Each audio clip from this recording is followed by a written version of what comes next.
Muy buenos días, amada Iglesia de la Alianza Cristiana y Misionera.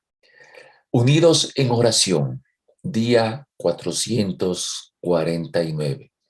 Qué hermoso es poder volvernos a ver para escudriñar la Escritura, para analizar la palabra de Dios y orar al Señor, a nuestro Dios, para que a través de esta oración que hacemos como Iglesia Nacional, el Señor escuche el clamor de su pueblo y tenga misericordia de nuestra nación. En Primera de Juan, el capítulo 2, el versículo 23, la palabra de Dios dice: todo el que niega al Hijo no tiene al Padre. El que reconoce al Hijo tiene también al Padre. Es un mensaje maravilloso. Nosotros como Iglesia Nacional, como cada miembro de las iglesias locales, somos responsables, cada uno de nosotros, de mostrar a nuestra sociedad ecuatoriana que Jesucristo vive en nuestros corazones. ¿Cómo lo vamos a hacer? A través de mostrar a la gente quién es Jesucristo por medio de nuestro estilo de vida y por nuestra forma de ser y de hacer. Hemos estado hablando estos últimos días sobre el concepto de la integridad, que es una inversión rentable. Hemos estado diciendo, hoy vamos a topar el tema: la integridad es sensibilidad, la integridad es ternura, la integridad es misericordia.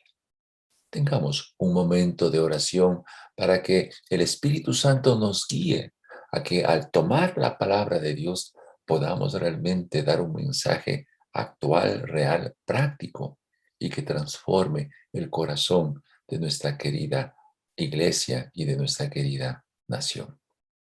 Tengamos un momento de oración.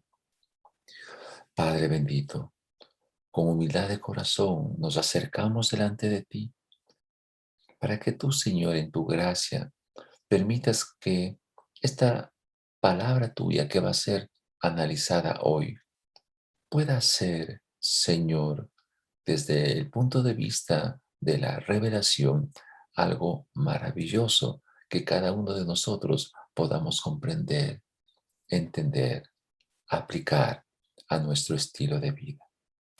Usa, Señor, tu palabra, Espíritu Santo, para comprender lo maravilloso, lo grande, lo sublime que eres tú, y que tú, por tu gracia, permitas que esta palabra tuya sea revelada. Gracias por lo que tú vas a hacer en esta mañana. En el nombre de Jesús. Amén. Amén. La palabra ternura, la palabra misericordia, la palabra sensibilidad, tienen estos sinónimos de nobleza, de benevolencia, de caballerosidad, de generosidad, de hidalguía, de lealtad, de magnanimidad, de clemencia, de indulgencia, de afabilidad, de condescendencia, de benignidad, de bondad.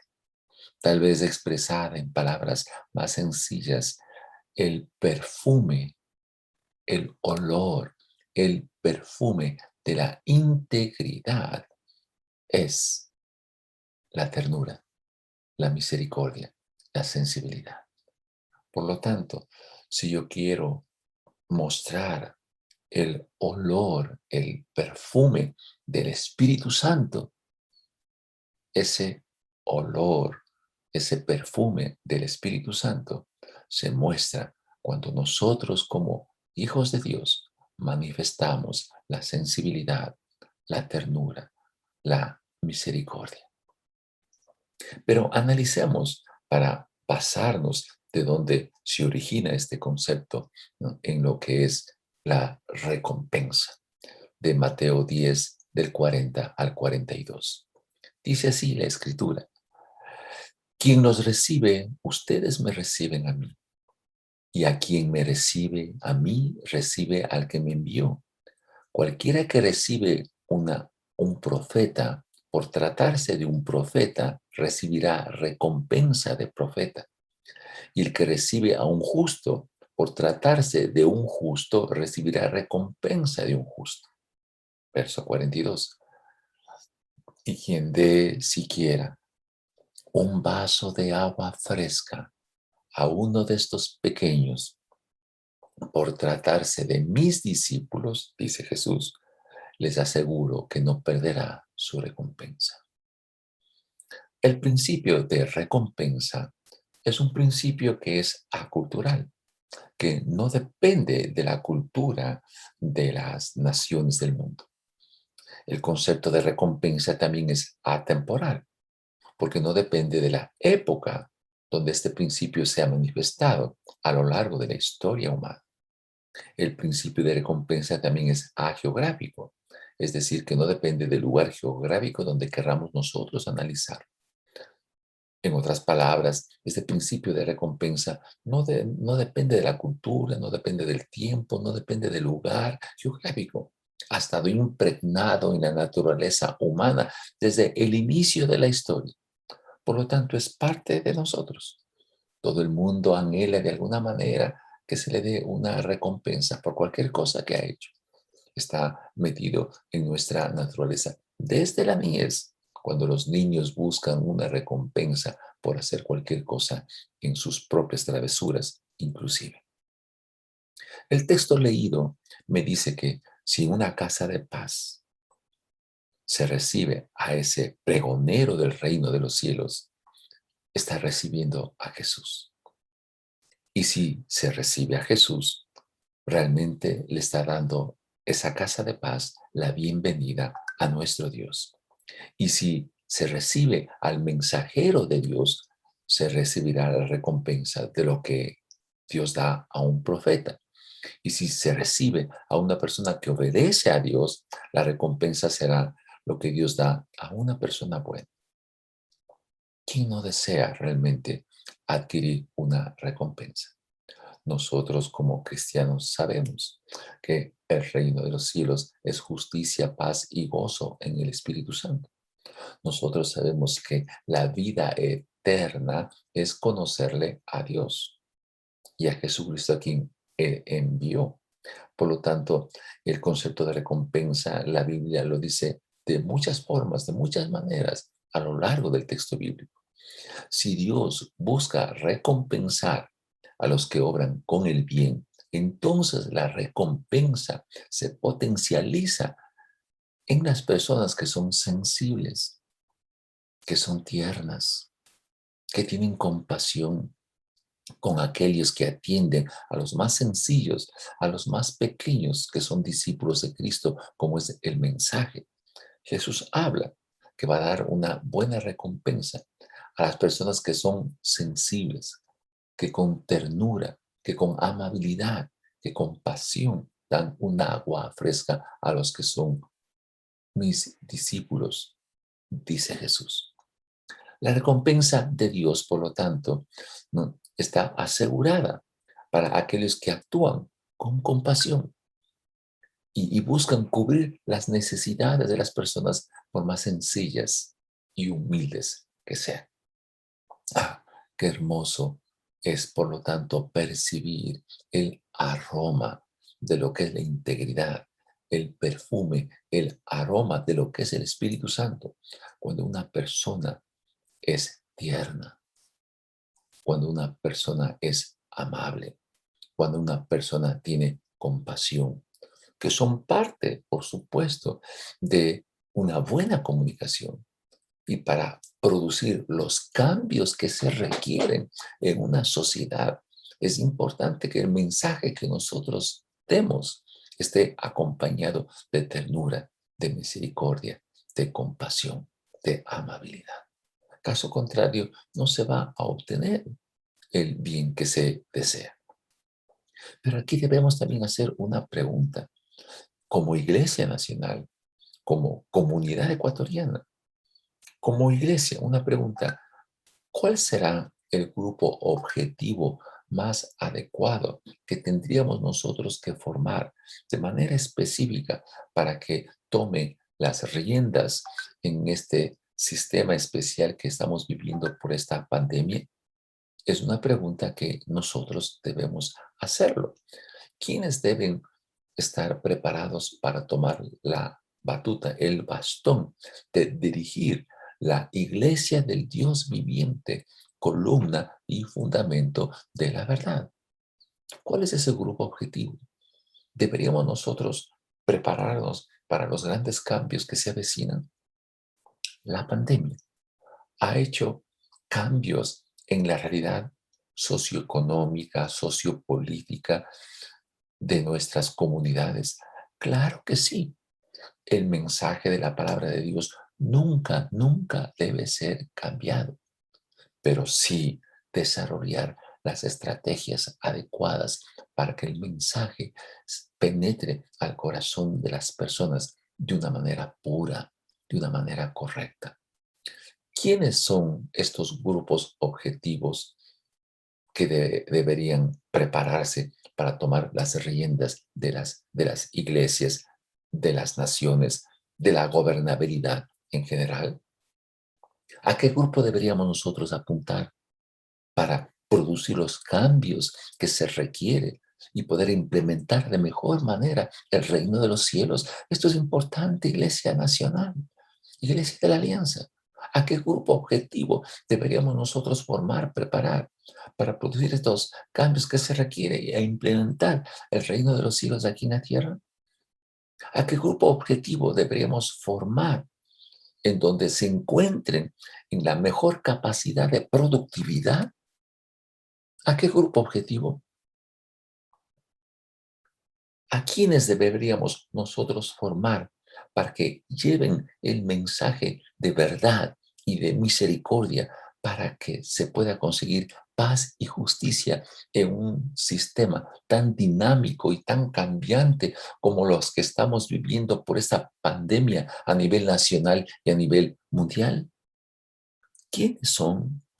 ¿Dónde están estos grupos objetivos para que con ternura, con sensibilidad, con misericordia, con amabilidad, tomen la responsabilidad de formar la próxima generación de la iglesia en general y de las nuevas generaciones de nuestra nación? Tenemos que investigar. Permítame compartir una pequeña investigación que realicé. Según la empresa Gallup International, sobre las religiones del mundo en el año 2015, el análisis de esta investigación dice lo siguiente: entre el 2015 y el 2060 se espera un aumento poblacional en el mundo del 32% y la población mundial será de 9.6 mil millones de personas. Durante este periodo se considera que el aumento será más intenso de los musulmanes, de este grupo religioso, con la población más joven y de mayor índice de fertilidad, los musulmanes. Y será su crecimiento de un 70%. Por favor, esto es muy importante analizarlo. Se prevé que el número de cristianos aumente en un 34%, ligeramente más rápido de ese 32% que hemos dicho del crecimiento de la población mundial. Aunque es mucho menor este porcentaje de crecimiento de cristianos respecto al mundo musulmán. Por lo tanto, bien estamos haciendo como Iglesia Nacional que nos preparemos para que el Señor levante misioneros para que se pueda trabajar en el mundo musulmán. Ellos van a crecer en el 70% y tienen el mayor índice de fertilidad que el mundo entero. En el mundo que nosotros estamos viviendo, a medida de que la educación y los niveles de ingresos crecen, los niveles de religiosidad tienden a disminuir. Eso dicen las estadísticas. Los datos revelan que mientras el 66% de personas con bajos ingresos afirman tener apreciación hacia las religiones, este porcentaje cae al 50% entre las personas con más altos ingresos. La misma tendencia se verifica en relación a los niveles de educación. El 83% de las personas con menor nivel educativo tienen apertura hacia la religión, frente al 49% del nivel superior. Con esta realidad, ¿qué deberíamos nosotros hacer? Es interesante que a lo largo de la historia, más de 100 personas con creencias cristianas han alcanzado el premio Nobel a lo largo de la historia. Y esto es bueno, tanto en el arte, en la literatura, como en la ciencia.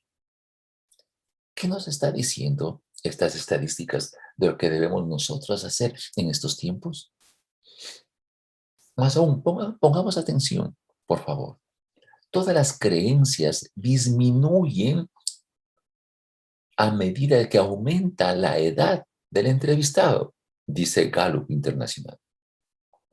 El 74% de los jóvenes entre 18 y 24 años creen en Dios. ¿Escucharon eso? El 74% de los jóvenes, mientras que este porcentaje cae al 67% en los mayores de 65 años. La creencia en la vida después de la muerte es el 60% en el estrato de los más jóvenes. O sea, los más jóvenes sí creen que hay vida después de la muerte. El 45% es en los más antiguos. La creencia en el alma va del 78% en los jóvenes al 68% en los adultos. La creencia en el infierno es del 57% de los jóvenes al 35% en las personas más adultas, mientras que la creencia en el cielo desciende desde el 64% de los más jóvenes hasta el 46% en los más grandes. ¿Qué está diciendo esta tendencia que esta empresa internacional Gallup lo hizo en el año 2015? ¿Qué nos está diciendo? ¿Cuál será la tendencia en el futuro? Permítame decir algo que como Iglesia Nacional debemos nosotros pensar.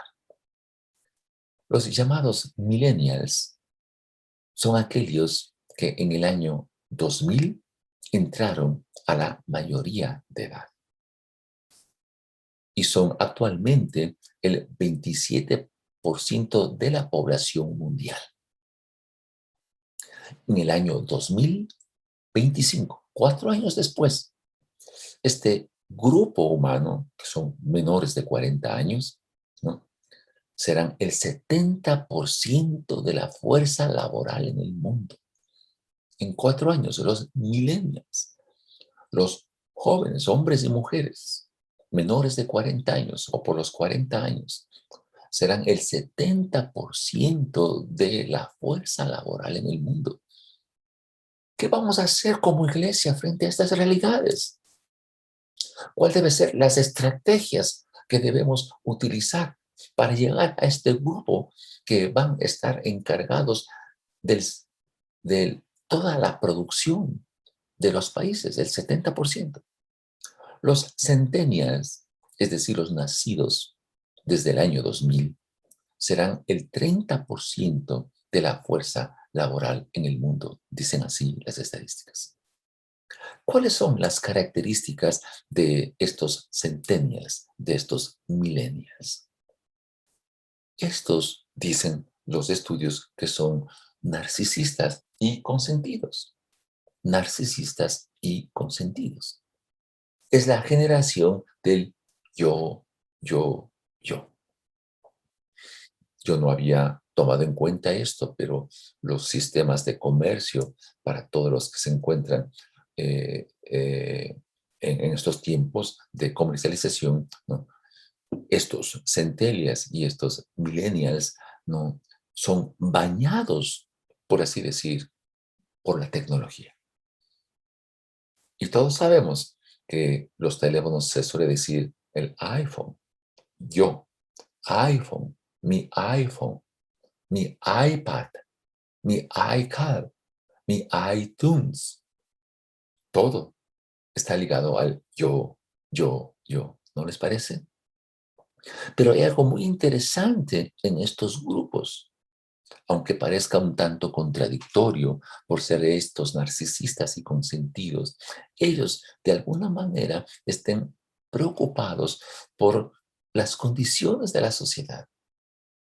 Y si la empresa Gallup indica que el 60% cree en Dios y creen en la vida después de la muerte, es un excelente grupo que debe ser formado de manera adecuada, porque este grupo se preocupa de las realidades de la comunidad, de la gente pobre y necesitada. Tiene una especial atención para con ellos. Los judíos, especiales como son, ellos tienen en este momento 22 premios Nobel de, eh, como nación de Israel. Son gente muy buena.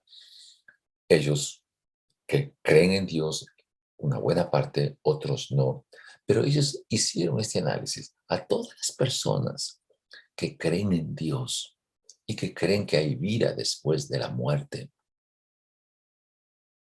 los judíos les forman a su gente con estos principios que vamos a ver. Porque las preguntas que se les hará a ellos serán las siguientes. ¿Has sido honesto en el desarrollo de tus negocios? Miren, es una excelente pregunta. No tiene que ver mucho con conceptos religiosos, sino que los judíos consideran que si pasan el umbral de la muerte, se les preguntará, ¿has sido honesto en el desarrollo de tus negocios? Y eso es lo importante, que estos millennials, estos centennials, lo están analizando. No se sujetan a la estructura ya caduca o de los dinosaurios como nosotros, como se suele decir, ¿no? Ellos no se alinean tanto a los conceptos de los partidos políticos, están cansados de todo ello. Ellos quieren cambios, buscan la manera de ser libres, no se someten mucho a las estructuras que nosotros lo hemos formado. Son rebeldes en ese sentido, pero sí pueden ser, sí es interesante que ellos, si se les pregunta, ¿han sido honestos en el desarrollo de tus negocios? Van a meditar. Si el 60% cree que hay vida después de la muerte, es muy importante que formemos a nuestros jóvenes de esta manera. Segunda pregunta, ¿fuiste lo suficientemente curioso para descubrir cosas nuevas que ayuden a tu comunidad? ¡Wow! Esto es importante, porque a veces esta tendencia del yo-yo puede de alguna manera ayudar a que sean curiosos y descubran algunas cosas nuevas que sirvan a la comunidad. Ellos pueden hacer. Tercera pregunta, ¿has conseguido construir un hogar y una familia saludable? Ustedes saben que los judíos, el concepto de familia es muy importante. El concepto de judío va por la línea maternal. Los judíos son judíos vía la línea materna. Así está establecida en la ley judía. Ellos tienen un concepto especial de lo que es familia. Y nosotros igualmente. La pregunta que debemos hacer, si que Dios lo hará bajo este criterio a los millennials, a los centennials, es, ¿has conseguido construir un hogar y una familia saludable? Cuarto, ¿creíste que el día de mañana será mejor que el día de hoy? Es decir, ¿se ha formado personas optimistas o pesimistas?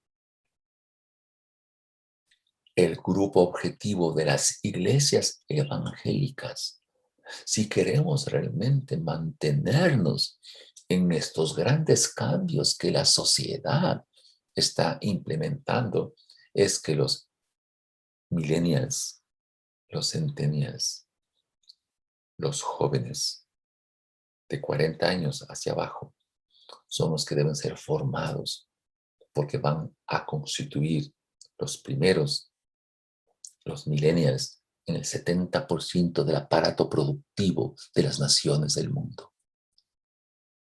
Y debemos tratar con ellos. Ahora, ¿cómo se les podría potencializar a ellos? Dándoles visión, dándoles una misión para que estos grupos objetivos garanticen una iglesia dinámica, una iglesia fresca, una iglesia de impacto comunitario. Tenemos que ser reales.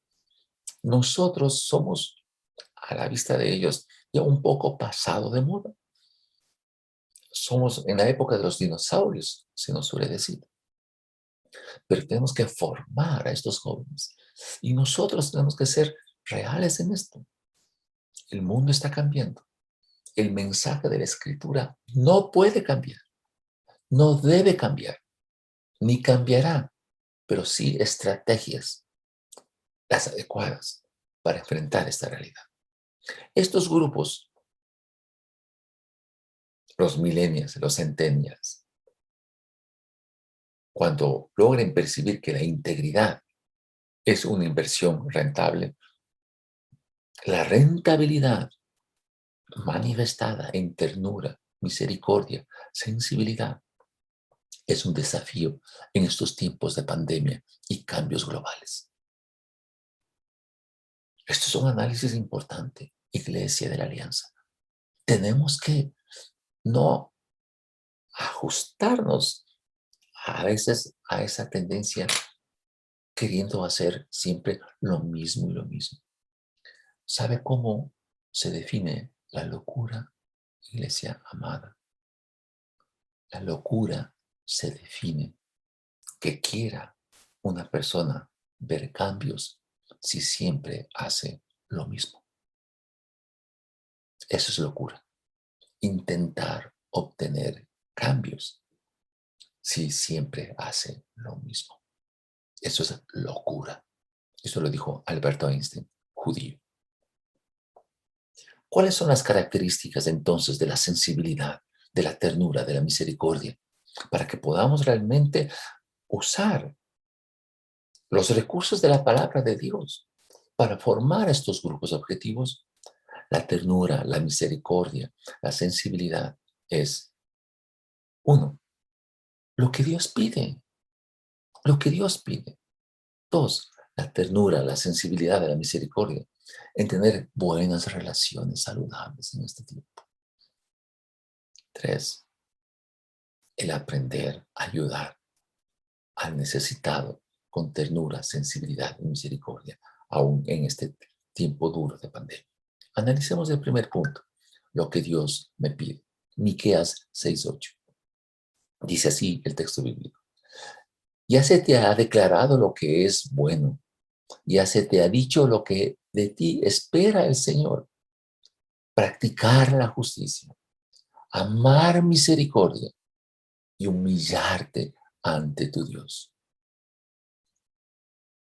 Hemos aprendido nosotros que el reino de los cielos es justicia, paz y gozo en el Espíritu Santo, como dice Romanos 14:17. Por lo tanto, la justicia es lo que el Señor desea que se desarrolle en la humanidad. Pero no únicamente como concepto, sino que se lleve a la práctica. Esto implica que el hacer justicia se convierta en un hábito, en una disciplina con frutos visibles. Así debe ser la práctica de la justicia. Los millennials, los centennials, se han cansado de las estructuras actuales y buscan cambios. Y se les puede mostrar a ellos que solo el reino de los cielos produce los cambios que se requiere en nuestras comunidades. El profeta Miqueas, en este verso, hace una declaración como un asunto que Dios ya lo ha dicho como varias veces y espera que todo ser humano que crea en Dios obedezca este mandato. Permíteme decirle esto con mucho cuidado. Si usted y yo decimos que creemos en Dios, debemos creer en su palabra, ¿se entiende? Y si creemos en su palabra, debemos practicar la justicia, porque Dios es veraz. Dios siempre habla la verdad. Eso significa que yo creo en Dios. Por lo tanto, más allá de decir que yo creo en Dios, yo tengo que demostrar que creo en Dios cuando practico la justicia. Eso significa creer en Dios. No llenarme la boca de decir que creo en Dios, pero si no practico la justicia, en la práctica no creo en Dios. Pero mire la segunda parte, dice el texto bíblico, de amar misericordia. La pregunta es, ¿por qué no se utilizó la misma palabra, practicar la misericordia? No, pone amar misericordia. No utiliza el verbo practicar, utiliza el verbo amar, que es el nivel 8 de la escalera de la fe que analizamos, recordarán, semanas pasadas de Segunda de Pedro, capítulo 1. Amar misericordia es buscar siempre el bien del otro.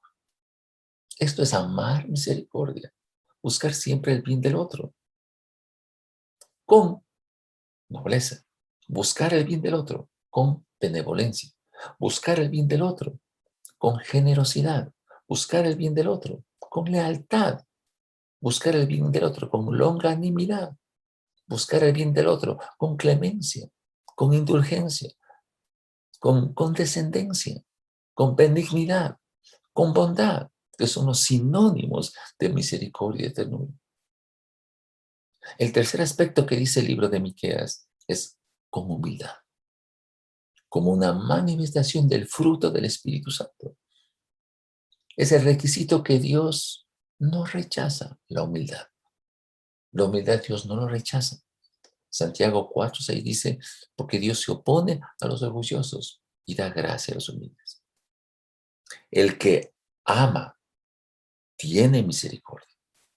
El que ama tiene misericordia, como una virtud que fluye de manera natural. Y la experiencia de ejercer misericordia incrementa el amor, formando una espiral que permite establecer una sociedad justa. Por esta razón, el Salmo 85:10 dice, cuando la verdad y la misericordia se unen, se besan la paz y la justicia. Es parte, por lo tanto, de la integridad, formar esta espiral poderosa en el desarrollo de una comunidad saludable. Cuando la verdad y la misericordia se encuentran, se besan la paz y la justicia. Tenemos, iglesia amada, tomar decisiones firmes, unirnos, preparar a los millennials, preparar a los centennials con estos atributos que estamos analizando, porque ellos van a ser en pocos años el 70% de todo el aparato productivo del mundo. Segundo, las relaciones saludables. Querida iglesia, es muy triste ver que la riqueza de las personas en el Ecuador y en el mundo se rige por el número de casas que se tienen, el número de carros o vehículos que tienen, el número de dinero que tiene acumulado en los bancos, el número de bienes que posee. ¿Eso es riqueza? No, no. Eso lamentablemente no lo es. Eso a veces cae en la pobreza. Mucha gente tiene tanto, tanto de estas cosas y son pobres porque lo único que tienen es dinero. ¿Qué es riqueza? La mejor riqueza es las buenas relaciones interpersonales. Amada iglesia, es la mejor riqueza. Buenas relaciones interpersonales. Y debemos iniciar con relaciones saludables con nosotros mismos. Si nosotros no tenemos una relación saludable conmigo mismo, ¿cómo voy yo a tener relaciones interpersonales saludables con otra persona? ¿Cómo lo voy a tener? No va a haber cómo, ¿no le parece? Cantar de los Cantares, el capítulo 1, los versículos del 5 al 6 dice: soy morena, pero hermosa, oh mujeres de Jerusalén, morena como las carpas de Cedar, morena como las cortinas de las carpas de Salomón. No me miren así por ser morena. El sol ha bronceado mi piel. Mis hermanos se enojaron conmigo, me obligaron a cuidar de sus viñedos. Por eso no pude cuidarme a mí misma, mi propio viñedo. Es un texto muy hermoso que deberíamos analizarle con cuidado.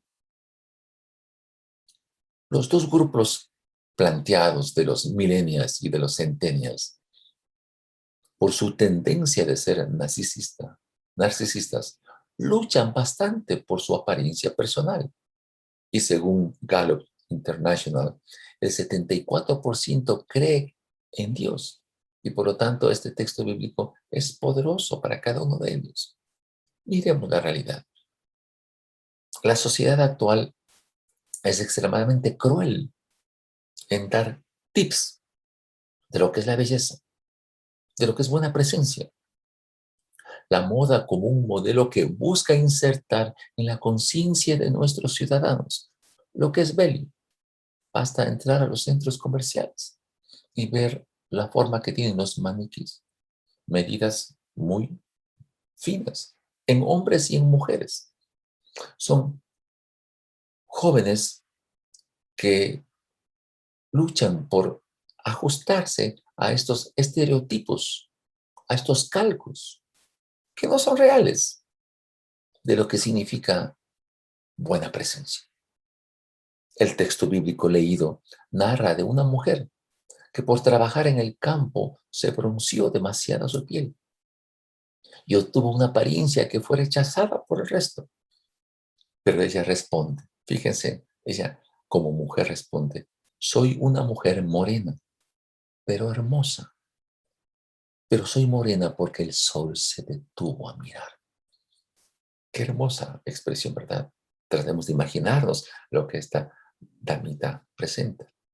El sol estaba paseándose por ahí en el cielo y ¡zas!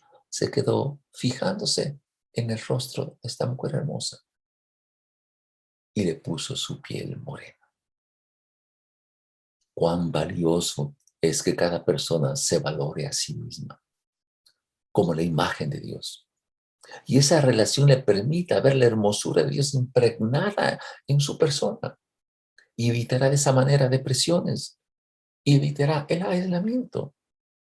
A los jóvenes nuestros hay que mostrarles estos principios. Si creen en Dios, deben partir de considerarse a sí mismas que son un diseño de Dios maravilloso. Pero el texto también muestra la tremenda falta de ternura, de sensibilidad, de misericordia de una sociedad que desprecia a las personas por obvias razones que su piel no está como esa sociedad lo quisiera. Y hoy vemos esa realidad. La gente desprecia a las personas porque no tienen el color de la piel que consideran, o desprecian a las personas por su aspecto físico.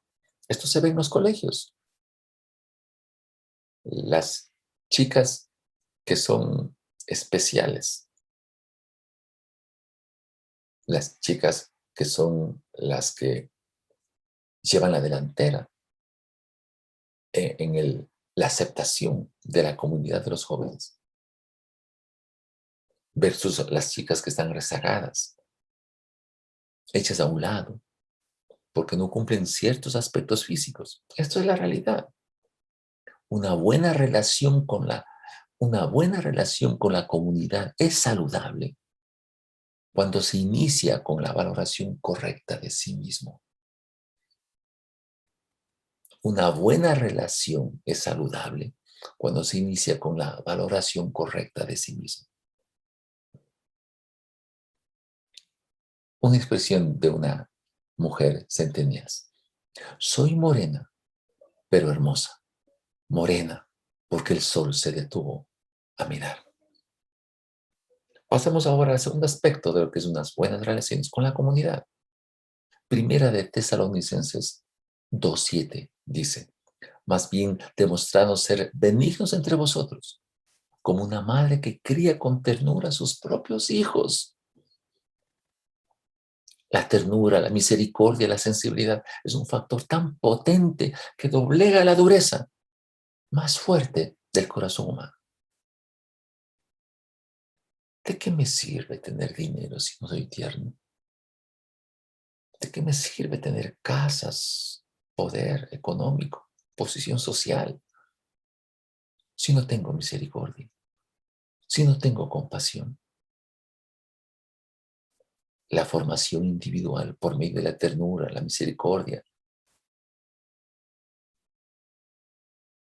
no dejan huellas de dolor, no dejan huellas de amargura en el alma, cuando hay ternura, cuando hay misericordia. Ser benignos unos a otros, ser gentiles, ser tiernos, ayuda a desarrollar una comunidad saludable. ¿Cuál es la mejor manera de resolver conflictos interpersonales? ¿Cuál es la mejor? Deben ponerle de esta manera. Hay una medida que es conocida y se llama partes por millón, que es la medida de concentración de una sustancia respecto a un todo de conjuntos. Así se le llama una concentración de partes por millón. Déjenme ponerle un pequeño ejemplo que nos puede ayudar. ¿Cuántas partes por millón tiene usted, tengo yo, de nobleza, de benevolencia, de generosidad, de hidalguía, de longanimidad, de clemencia, de indulgencia, de afabilidad, de benignidad, de bondad, de ternura? ¿Cuántas partes por millón tengo? ¿Qué pasaría con los millennials, con los centennials, que se formen su carácter con esta estructura de partes por millón de ternura, misericordia, compasión? ¿Qué se conseguiría siendo ellos que van a formar en el año 2025 el 70% de la capacidad productiva de las naciones del mundo? Tercero, ayuda necesitada. Isaías 58, del 6 al 8. Dice el texto así: el ayuno que he escogido no es más bien romper las cadenas de injusticia, desatar las correas del yugo, poner en libertad a los oprimidos, romper toda atadura. ¿No es el acaso el ayuno compartir tu pan con el hambriento y dar refugio a los pobres sin techo, vestir al desnudo y no dejar de lado a tus semejantes? Si así procedes, tu luz despuntará como la aurora y al instante vendrá tu sanidad. Tu justicia te abrirá camino y la gloria del Señor te seguirá. Llamarás y el Señor dirá, el Señor responderá, pedirás ayuda y Él te dirá, aquí estoy. Esta es una parte importante de comprender que la sensibilidad, la misericordia y la ternura se requiere desarrollarlo en la ayuda al necesitado. Nosotros como Iglesia El Batán de la Alianza Cristiana Misionera hicimos una encuesta a las familias de la iglesia por este tema de la pandemia. ¿Sabe qué resultó? En la iglesia del Batán, el 66% de la iglesia tiene familiares que han sido contagiadas por este virus. El 66%. El 47% de la iglesia tiene familiares que han muerto por este virus. El 47%. Y el 59% ha muerto por otras razones. En la iglesia del Batán son estas encuestas tomadas. El 37% ha perdido el trabajo. El 37% de las personas de la iglesia y sus familiares. y el 60% ha disminuido sus ingresos económicos por esta pandemia. Y solo el 4% ha conseguido nuevos trabajos en este tipo de pandemia. Solo el 4%. Yo pregunto, ¿qué debemos hacer como iglesia con la ternura, con la compasión, con la misericordia en estos tiempos de pandemia? Si estas estadísticas son reales de la Iglesia del Vaticano, serán similares, me imagino yo, a las otras iglesias del país. Serán similares. ¿Qué vamos a hacer frente a esta realidad? Por otra parte, sabemos muy bien, de acuerdo a lo que nos dice la Escritura, por ejemplo, de Lucas 3, del 9 al 14, cuando el texto dice, y esto es muy, muy fuerte, que el hacha se encuentra en la base del árbol y todo árbol que no dé fruto será quitado. Y después presenta un desafío, le hace Juan el Bautista a la comunidad.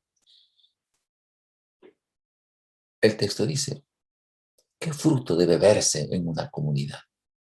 El que tiene una camisa nueva, dos camisas nuevas de una, o dicho en otras palabras, el que tiene ropa más de lo necesario, reparta lo mejor que tiene al que no lo posee. El que tiene capacidad de compartir alimentos lo haga con generosidad. Los que den servicio a la comunidad no cobren más de lo que es justo. Eso está diciendo el texto de Lucas 3. Los que manejan por ley la fuerza de las armas no deben extorsionar, no difamen y se conformen con los ingresos que tienen. Dice así el texto de Lucas. Nuestra misión como iglesia es ayudar al necesitado, como lo indica claramente el texto de Isaías 58:7. ¿No es acaso el ayuno compartir tu pan con el hambriento y dar refugio a los pobres sin techo, vestir al desnudo y no dejar de lado a tus semejantes? Hagamos iglesia. Yo sé que muchas iglesias han ayudado en el distrito donde el Señor me ha permitido estar ahí. Muchas iglesias han ayudado a muchas personas. Tenemos que seguir haciendo, porque este tema de la pandemia no se ha resuelto. Seguimos todavía enfrentando dificultades. Pero si así procedemos a compartir el pan con el hambriento, a dar refugio a los pobres sin techo, si así procedemos, dice el texto, tu luz despuntará como la aurora y al instante llegará tu sanidad. Tu justicia te abrirá camino y la gloria del Señor te seguirá. Llamarás y el Señor responderá. Pedirás ayuda y Él te dirá, aquí estoy. No podemos quedarnos quietos frente a las necesidades de nuestras familias. Dios nos ha permitido entender este proceso y nuestra misión es ayudar al necesitado. Hagámosle con misericordia, con gentileza, con sensibilidad, con ternura. Entremos a un momento de oración. Padre, gracias por tu palabra. Gracias por ayudarnos a entender que debemos trabajar como Iglesia Nacional con los millennials, con los centennials, informarles para que tomen el cetro del mando de la Iglesia Nacional, siendo una manera de mostrar que la Iglesia es columna y fundamento de la verdad, para que reciban la recompensa, pero que tú, oh Dios, permitas que se lo haga con sensibilidad, con bondad, con ternura, con los más pequeñitos, que son los discípulos de Cristo. Ayúdanos a levantarnos como iglesia, siendo tiernos, mostrando que la ternura, la nobleza, la compasión, la misericordia es el perfume, es el buen olor de la integridad, es el perfume que tiene el Espíritu Santo, el perfume del Espíritu Santo. El aroma del Espíritu Santo es la ternura, la bondad, la compasión, la misericordia. Ayúdanos como iglesia, como nación. Señor, no permitas que se sigan desarrollando los asesinatos que está pasando en el Ecuador a causa de los sicariatos. En este año 2021 se contabiliza más de 250 víctimas. Dios mío, no permitas que eso avance. Aquí hace falta el concepto de la misericordia, la compasión, la sensibilidad. Dios mío, las familias que tienen mayores necesidades económicas en el país, que Dios provea de recursos para cubrir esas necesidades. Ayúdanos como Iglesia Nacional a levantarnos como un solo cuerpo y ayudar con misericordia, con ternura a los que no lo tienen. Te pido, Señor, por los hospitales, por las clínicas, por los centros de salud, por todo su equipo médico, donde diariamente son tratados los enfermos de este virus. En el nombre de Jesús, Espíritu Santo, levanta a los enfermos de nuestras iglesias de este virus.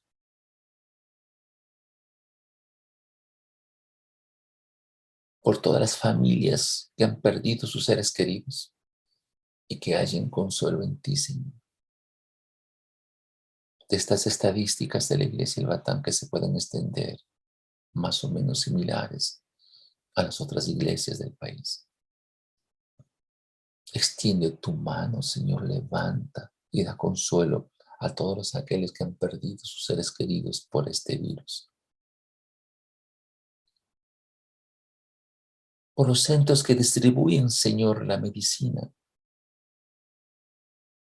Y que el Señor provea el abastecimiento suficiente para que haya medicina y que puedan acceder a este recurso los que se encuentran enfermos. Dios mío, toma la iglesia.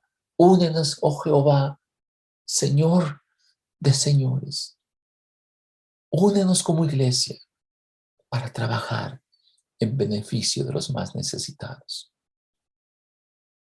Con amor, con ternura, con bondad, con compasión, con misericordia. Gracias, poderoso Dios.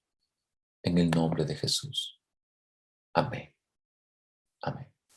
Dios les bendiga.